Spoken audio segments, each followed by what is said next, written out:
Hello, thank you so much for taking time to watch the Health Channel. Today we are going to talk about weaning.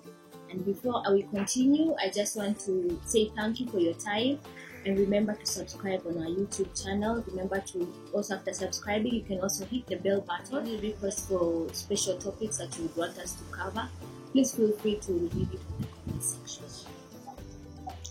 So what is weaning? Weaning is basically introduction of solids to a baby who is 6 months, or sometimes even a younger baby who was previously being fed on milk. This milk could either be breast milk, formula milk, or any other milk that the mother might have chosen to feed their baby before they start introducing solids. This is usually a very challenging time for most parents, because most parents sometimes are confused on what to start, how to start. What if their baby does not want to eat? Will my baby be a good feeder or a picky eater? Unfortunately, there are sometimes there's really nothing much you can do about how your baby is going to feed. The best thing is that I'm going to keep you with knowledge and information that you need to have at the back of your mind. And sometimes you can do everything you can, but your baby just decides to be a picky eater or a poor feeder. And yeah, your baby will eventually grow, and that they will leave that behind. So when does weaning happen? Ideally, weaning should happen at around the age of 6 months. So what we usually advocate is 6 months of exclusive breastfeeding, which I know sometimes it can be challenging, but it is doable. There are so many mothers who have done 6 months of exclusive breastfeeding and their babies are perfect. But there are some mothers who have really tried, but they've not been able to push through 6 months. So what we usually say is, do not wean your baby before the age of 6 months. If for any reason you did exclusive breastfeeding, maybe up to the age of 3 months, 4 months, 5 months, and you have an extra month or two before your baby turns 6 months, do not introduce solids. The best other option apart from breast milk is usually formula milk. So if you can afford formula milk, it is the second best option for a child who is less than 6 months. But if for any reason or another, maybe formula milk is a bit too expensive for you, or you have tried at least most of the formula milk that is in your market, and unfortunately your baby has refused to take, then of course you're forced to start weaning. But before you do that, make sure you seek advice from your pediatrician just to confirm if there are any other options that are available that will help your baby to push through the 6 months of life. So as we said, weaning is the introduction of solids. So that means you're actually now introducing this baby to the foods that are around your area. And so one thing that we really need to remind ourselves, what are the basic groups of food? We usually have carbohydrates, which include starch and sugar. We also have the proteins, of which there are animal proteins and they are usually plant proteins. We also have fats, which include most of the nuts, and also vegetable oils and some fruits like avocado. We also have vitamins and minerals, of which most fruits and vegetables fall into this group. And we have water. Yes, water. Water is also a group in food, so that means a healthy, balanced diet must include a source from each of these groups. So before you start weaning your child, what are the things that you need to consider? The first thing is when you're introducing solids to your child, you usually introduce one type of food. For instance, you are introducing bananas. We commonly call them matoke. So if you're going to start introducing bananas, make sure you introduce banana for 3 consecutive days without adding anything else onto this type of food, so that you're able to confirm that my child does not have any allergies to bananas. So usually one type of food for 3 consecutive days. Sometimes you might have to go to 5 days, depending with whether or not your child has allergies. And how do you tell if your child has allergies or not? one of the biggest indicator is how is your baby's between the 0 to 6 months. Did your baby start having excessive sneezing? Did your baby start snoring? Did your baby start having skin rashes? We commonly call it eczema because of allergies. If your baby has had any of these and you are told by your doctor that maybe your baby might have allergies, you when you're trying to do the weaning, you really have to go slowly when you're introducing something new, and that's when we recommend up to 5 days on the same type of food. And of course that means your weaning process is going to take longer than someone who does not have any history of allergies or does not have any family history of allergies. So when you're doing the 3 or 5 days, so what are the things that you are really looking at? Number one, does your baby have any new skin rash, which is very itchy?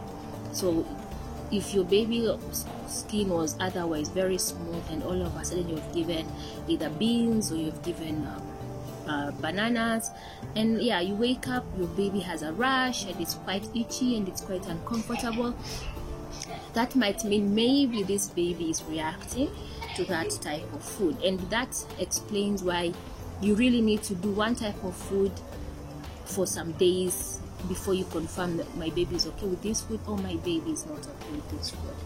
The other thing that we usually observe is changes of stool. Normally when you're doing milk, either exclusive breastfeeding or you're doing formula milk, usually baby's poop is semi-solid. So usually we call it a bit loose. If you're doing exclusive breastfeeding, it should be mustard yellow and it should be semi-solid. And if you're doing formula, it's usually a bit it's not very mustard like the way you have the breast milk. It's still yellow, but the shade of yellow in someone who's doing a formula milk is a bit lighter than someone who's doing the exclusive breastfeeding. So if you're going to introduce this start weaning, it means the poop will also change, but the poop should not be too dry, the poop should not be mucoid, the poop should not have blood stains. So that means if your baby is having mucus in their poop, if your baby is having blood in their poop, or it's constipated, just too dry, then you might have to maybe stop that type of food and try something else before you can continue to the same type of food. So that means if you've given bananas and for any reason the poop starts having blood stains, you need to immediately discontinue. Go back to whatever you've been feeding your baby on, if it's formula milk or if it's breast milk, for another day or two, a full day or two. Then once the poop has come back to normal, you try something different, not the same type of food. And then another thing that you need to know is that when you're doing the proteins, usually most of the allergies come from proteins, but again, everyone is different. So when it's time to introduce the proteins, what we usually recommend is you start with plant proteins and then the animal proteins. So we need to note that usually we start with the foods that are less likely to give us issues, then go to the foods that are maybe likely to give us issues for babies who have allergies. And then there are things like fresh milk. Fresh milk, we mean cow milk or any other type of milk that is not formula or breast milk. It's best that these are not included in baby's diet till when they are 1 year, after their first birthday. Honey as well is not supposed to be in baby's diet till after 1 year of age. There are fruits like citrus fruits. Citrus fruits are like oranges or tangerines. These are usually prone to provoke allergies in a child who is already having allergies. So again, we delay introducing the citrus fruits till when you've done your weaning process and you've introduced most of the foods that you eat at home and you're sure everything is okay. So usually we say you should introduce citrus fruits at the end of the weaning or even from 10 months onwards. Pawpaw, some kids are very okay with pawpaw, but for some kids, again, pawpaw may cause constipation. So when you're giving pawpaw, be on the lookout. If for any reason your baby gets constipation because of pawpaw, please stop using it, and you can wait till when your baby is much older. When you're done with your weaning process, then you can reintroduce the bubble, and most likely it's gonna be okay. Again, nuts are also one of the food that you really need to be careful with. The nuts, people who have allergies to nuts are usually, the allergies from nuts are usually very serious. So if you're doing nuts, we commonly know the peanut butter. Most of us would like to add peanut butter in baby's food or baby's porridge. Be very cautious. You do not do that in the weaning process. Complete your weaning process, and once you're done, you know what foods are harmful to my baby, what foods are okay with my baby. Then after that, then you can introduce nuts, very little amount, again observing on skin rash, or observe on changes in the baby's breathing. If any of that is affected, please discontinue using the nuts, and maybe you will not have to use the nuts for the rest of that baby's life. Breakfast cereals, we know it's very common for mothers to give breakfast cereals to weaning infants. Just know it is wrong. Breakfast cereals should only be given to children who are at least 2 years and above. So a child who is less than 2 years does not need breakfast cereals, should not be given breakfast cereals. I know there are parents who have given their kids breakfast cereals and they're perfect, but according to the recommendations, because of how the preparation and the nutritional value and the heaviness of the fiber in the most of breakfast cereals, most kids are not able to digest it. So before 2 years, it is not wise to give your child breakfast cereals. There are infant cereals in the market, and yes, these infant cereals can be used for weaning process. So from 6 months onwards, you can introduce your child to infant cereals. These include things like baby rice, wheat, some of the wheat flakes, some of the other cereals, some are mixed with even fruits.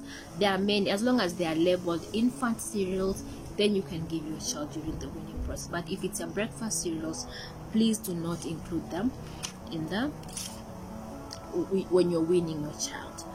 Another thing that is usually a concern to, it's a confusion to most parents, is when preparing for flour. Most of us, we wean our children with porridge. So we usually feel like we need to add almost everything into this flour, so that when a baby gets at least 2 spoons of this flour, that they've like eaten everything that is needed by this baby's bodies. One thing you should know, there's a lot of chemical reactions that happen, especially after putting these grains in under heat. So the recommendation is, do not mix more than 2 grains when making your baby's flour. No, and not only your baby's flour, but even the flour that you use. Ideally, the best recommendation is that just use 1 grain. So if you're going to do maize as a grain, then you only do maize. If you're going to do sorghum, then you only do sorghum. If you must, then you can mix a maximum of 2. Not more than that, because what happens is, yes, you'll eat a lot, but really your body will not be able to access most of these benefits, the nutritional value from these grains. So really, you're just taking to fill your stomach, and then you go empty through your poop. The way you mix food, that means it cancels some of the nutrients in some types of food. So they are only able to access some, and they are not able to access others. And if this becomes a habit, if this is your daily routine, that means automatically your baby will be having deficiency. So yeah, so those are the biggest things that you need to consider when doing your weaning, when planning for weaning, when introducing food, even planning for your baby's menu. Those are the main things that you need to consider. So when feeding your baby, you should know a baby should take 3 main meals. That means it's breakfast, lunch, and supper, and 2 snacks. That means between the first snack is between breakfast and lunch, and the second snack is between lunch and supper. So a total of 5 meals.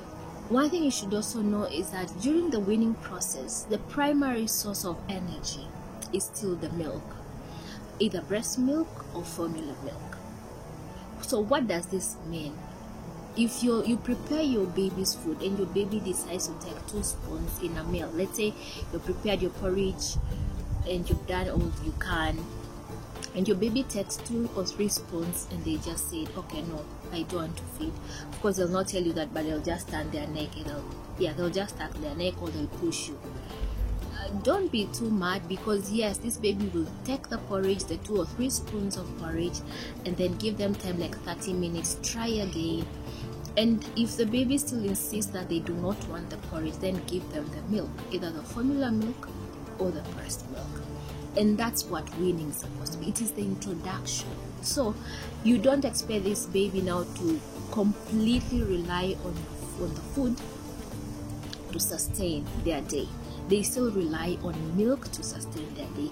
So the weaning, the introduction of solids, the solids are usually just as an addition, like you're just trying to introduce them to, okay, we are supposed to be coming down on milk and increasing on solids, but it starts at a very slow pace, and every baby is different. There are those babies who you give porridge, they finish a whole bowl, and yes, they'll not take milk after that.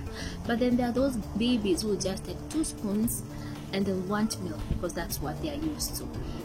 Really, it doesn't matter where your baby falls. The key thing is, do not force your baby to eat. Do not. I'm repeating this because it causes a lot of issues. It causes a lot of frustration, and worse, you are conditioning this child to just get used to the idea that eating is a tussle. Eating has to be forceful. Eating is not enjoyable, and automatically this baby will not like feeding. So what you need to know is that a human being, anyone, including you, feed when you're hungry. That's good manners. Like, when you're hungry, you feed. That means it's our body that should demand for food, not that it's just feeding and feeding and feeding because you're being forced to feed. So what we need to encourage parents to do is, if you fed your baby and the baby has said no, if they've taken 2 spoons, if they've taken 5 spoons, just learn to respect that and say it is okay. Give them 30 minutes, let you do something interesting, and try feeding again. If they insist, then just accept it and stop the feeding process. If they don't, if they take other 2-3 spoons, then you know, okay, it's okay, then give them another 30 minutes. So it's like that. Okay, so feeding, it's a continuous process, and just know, as you wean your baby, you're learning your baby's favorite foods, your baby feeding style.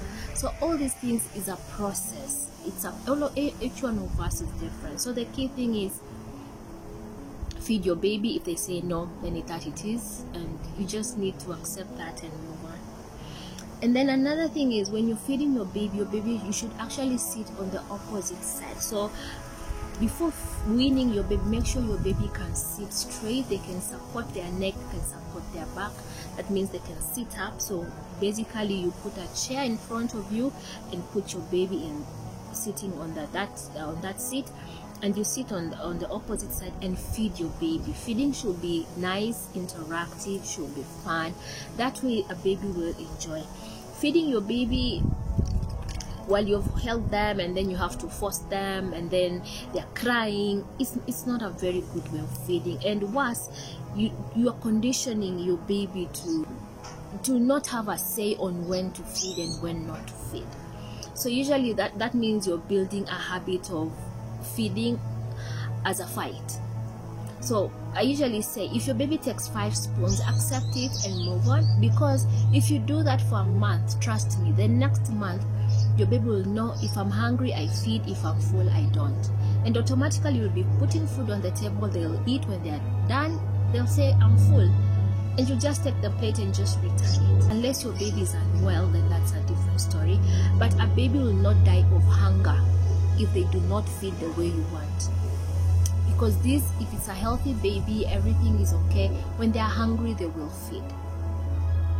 When they are hungry, they will feed. So don't panic if your baby says no to feeding. The key thing is, make them be the ones to decide when to feed and when not to feed. Another thing is when preparing your baby's food, the food has to be palatable, because sometimes the food is too flat and the baby just says, no, I can't take this food. So try to make the baby's food interesting. It has to be palatable. You should add at least a pinch of salt when cooking, not on the plate, but when cooking. The baby's food must have some oils, we recommend vegetable oils. It's important for the absorption of some vitamins, the fat-soluble vitamins. Vitamin A, D, E, and K depend on fat. So if your food does not have oil, it means these vitamins will not be absorbed. So not a lot of oil, but just enough oil. And then you can also add some garlic, some ginger into your baby's food, but do not include any spicing in your baby's food. So that's it for today. Thank you so much for taking time to watch this. I really appreciate. Thank you so much for those people who gave their comments in our last clip and they gave us recommendation. We hope this clip is better. Again, if you have any topic that you want us to talk about, please feel free to leave it on the comment section. Remember to hit your subscribe button, to hit the bell button, and also say if you like this video, or if there's anything that you don't like. If you have any questions, if I've confused you even more, please let me know. I always leave a link to where everything is written. Thank you so much. We really appreciate for your time. Stay tuned. Continue watching the Health Channel. Continue watching your health. Thank you so much. Bye.